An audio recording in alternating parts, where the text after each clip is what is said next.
Hi guys, I'm Sir Classy and you're welcome to another tutorial where I'll show you how I remade the beat for Davido's smashing new song from his album featuring Mayor Kung. You know this song is called The Best. So yeah, you should check out the song. The song is totally amazing. So I did a remake of it and yeah, the remake came really close to the original. So I'm going to do a breakdown so you can learn a thing or two from the beat itself.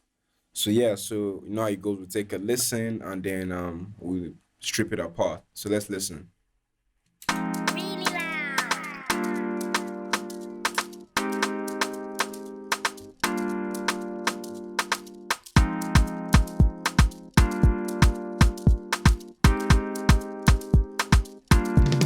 Really loud.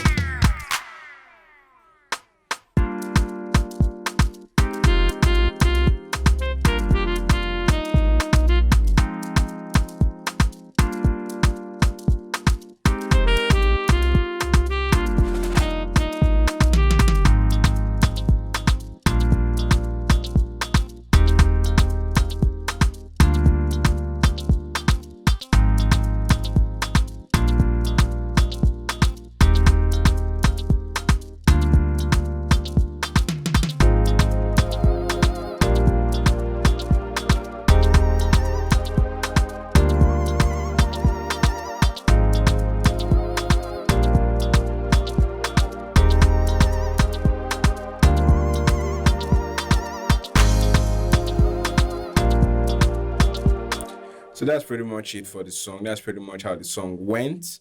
So yeah, we'll start from the drums and then we'll take it apart from there. So let me solo this.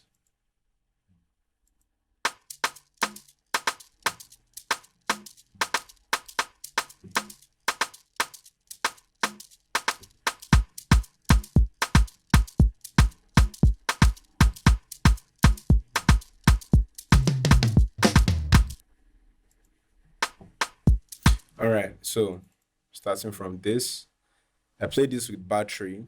Battery is a drum machine from Native Instruments. So they have one of the best drum patterns I've seen in a long time. One of the drum parts I've seen in a long time, and the stock sound also is amazing. So I just layer this sound, layer these sounds together to create the.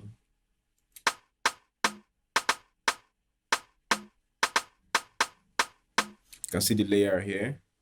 This this is where the sound is, and this. So I just layered them and created this.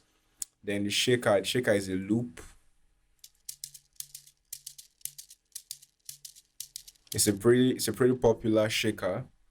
You can easily find it for free online. You can just check YouTube Afrobeat shaker loops and you get a pack um containing this shaker. Then the kick also is simple. It's just like it just keeps going on and on and on. I'll play it so you hear.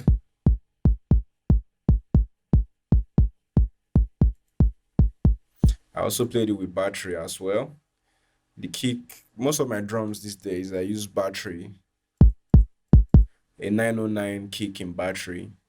I love battery because, like I said earlier, the quality of samples are just amazing. So I don't have to struggle with over compressed drum samples from drum packs these days. Because a lot of guys just recycle existing drum packs and name it theirs and sell. And well, I don't want to bash anybody's hustle, but I just think that's just it's messed up because it affects the quality of music we make, and we need our drums and our instruments to sound top notch all the time. So that's just it for drums. Drums are really simple, like I said. Just this is just it for the drums. Then now we have the melody. Start from here.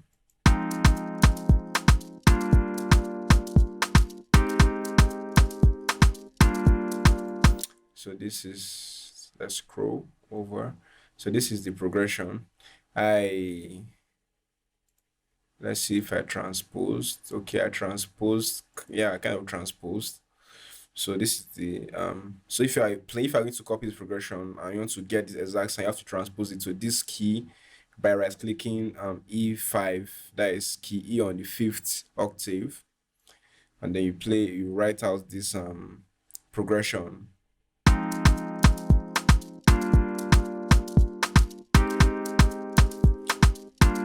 I use Triton. I use Triton to play this. The sound in Triton is called Classic Whirly under piano. When you go to browse under piano, you see it there. So yeah, that's pretty much why I used to play this. Then next is the next most recurring melody was, let me play the saxophone.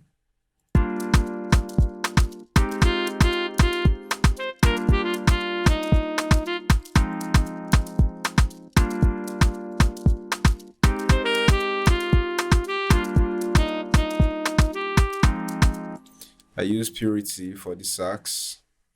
Solo tenor under woodwind the Purity. No effects. I didn't add any effects for this. I just played it.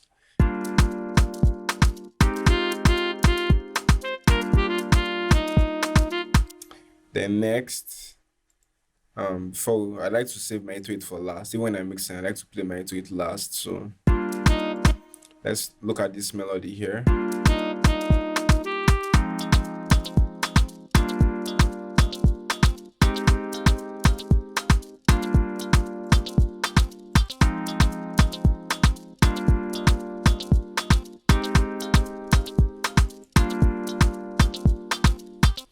Yeah, so over here, I use Triton also to play this. It's a guitar, a plucked guitar in Triton.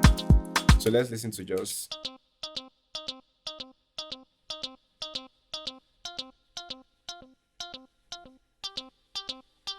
So that's just what I used. That's what I played there, and then let's come back here. We can talk about the bass now. Here, the 808s.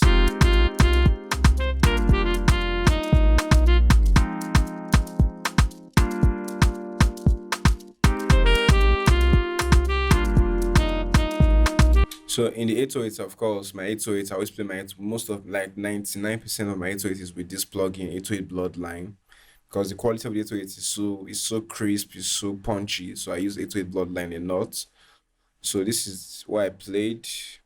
Of course, I made it kind of like bend a little, like the glide. I increased the glide to about one quarter, about one quarter. So let me solo it so you see. So let me turn off the glide so you see the difference.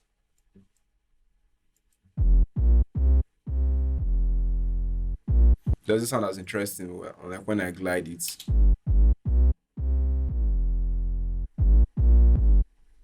Yeah, so that's it for the 808. Then over here we have a bass line playing.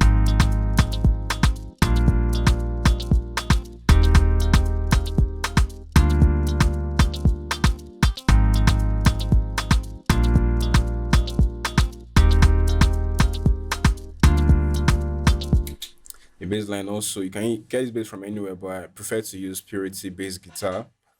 Bass guitar is cool.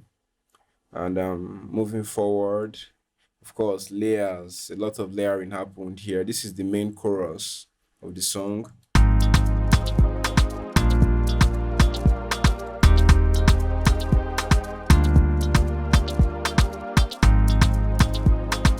I use pigments, Arutri pigment to play this.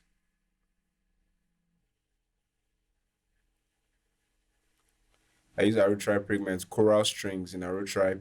I don't know if I'm pronouncing it properly, but pigments, that's the name of this VST. It's an amazing VST also.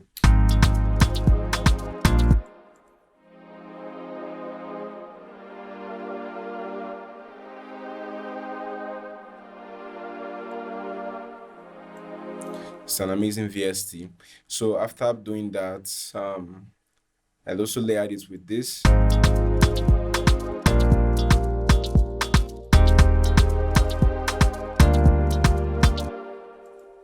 This is ANA, also another amazing VST.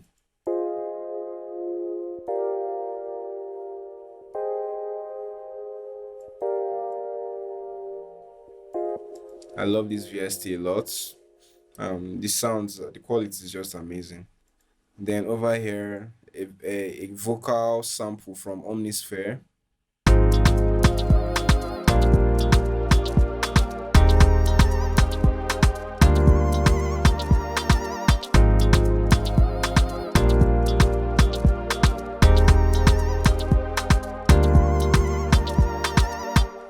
Yeah.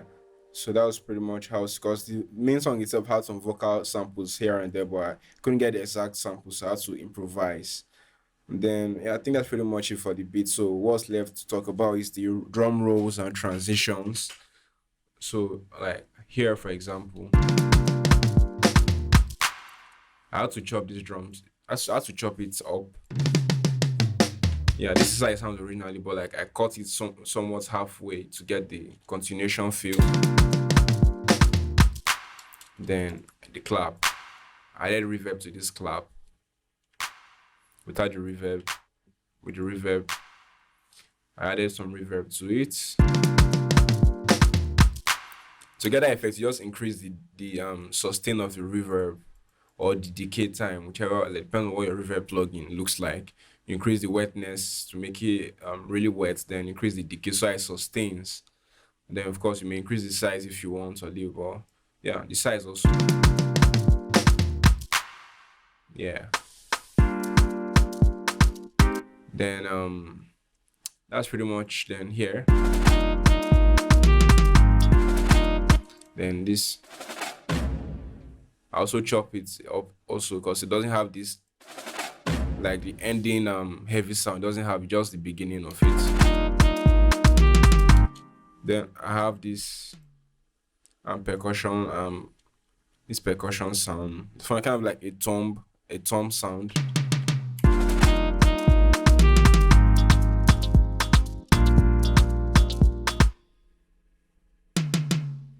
Yeah, that's it.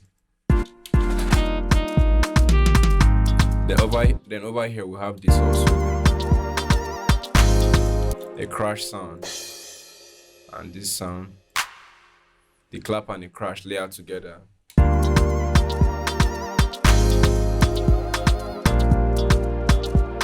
So what these do, that is what the rolls and the crash and claps do, is that like try to introduce new sections in the song to let you know, okay, this is the chorus, this is the verse, this is, so okay, something interesting is happening. Also to make the listener more interested in the song, so it doesn't sound too straight and boring. So that's why we have these rolls and claps, and also to help artists also demarcate like where the verse is, where the chorus is, where the pre-chorus is, and all of that. So, and in this song, for example, they used different things for transition. They use drum rolls, they use a break or a pause.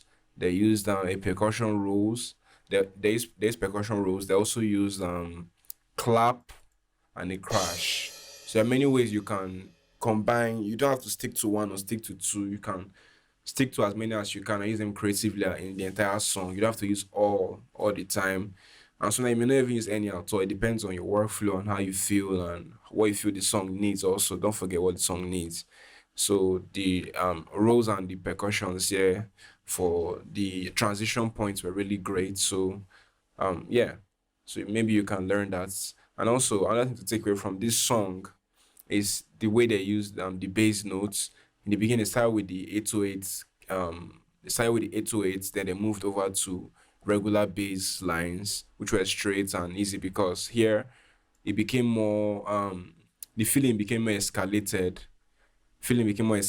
here, and you don't want to create too much emphasis that the artist can't sing in here. So I had to create space by reducing the melody of the bass here and make it more straight so that the artist can really vibe on it. And over here we have layered chords.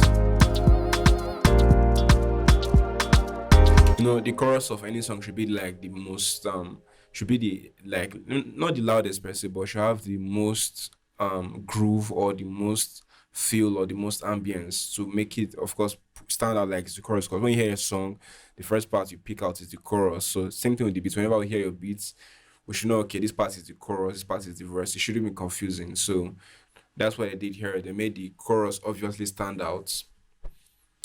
Yeah.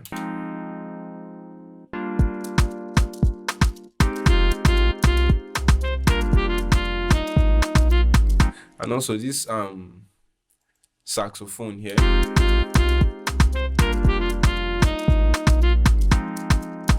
The melody is nice, and also at the same time to allow the artist to sing whatever they like on the song. They don't have to really follow the melody of the saxophone.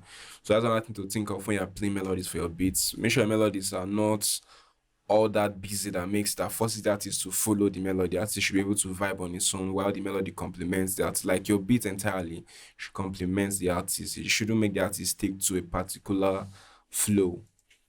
So yeah. So that's it for this beat. This is the beat breakdown for this song. And I hope you're able to pick out something interesting, something to learn. You're able to see one or two things that will help improve your production process. I really enjoyed remaking the beats. It was one of my favorite songs also from the album. So I hope it helps you out in making your songs. And yeah, I remain your boy, Sir Classy, and I'll see you in the next tutorial. Hit the subscribe button. Cheers.